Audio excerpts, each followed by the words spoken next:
Mastering non-defining relative clauses in English grammar. Hello learners! Today, we're going to dive into a really interesting topic in English language learning. Non-defining relative clauses.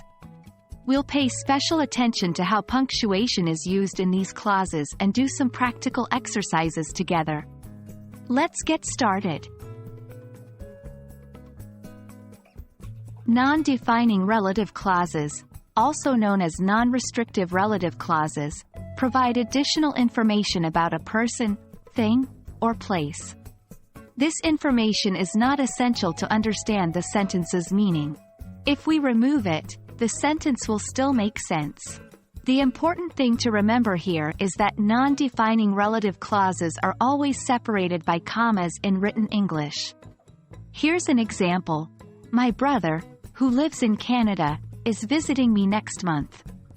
Here, the clause, who lives in Canada, is a non-defining relative clause. It provides additional information about my brother but does not define which brother I'm talking about. Now let's practice identifying non-defining relative clauses in sentences. Here's a tip.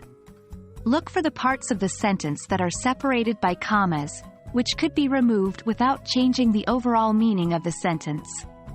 For example, in the sentence, "The book, which I bought yesterday, is really interesting." The clause, "which I bought yesterday," is a non-defining relative clause.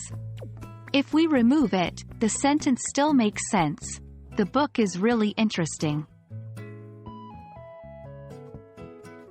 Now that we understand what non-defining relative clauses are and how to identify them, let's try some exercises. 1. She's reading a novel, which was recommended by her friend. 2. My dad, who is a teacher, is helping me with my homework. 3. I love this song, which reminds me of my childhood. For each of these sentences, can you identify the non-defining relative clauses? Take a moment, write down your answers, and then let's review them together. There you have it. We hope this has been a helpful deep dive into the world of non-defining relative clauses. With practice, you'll get more comfortable identifying and using these in your writing. Remember, the key to mastering English or any language is consistent practice.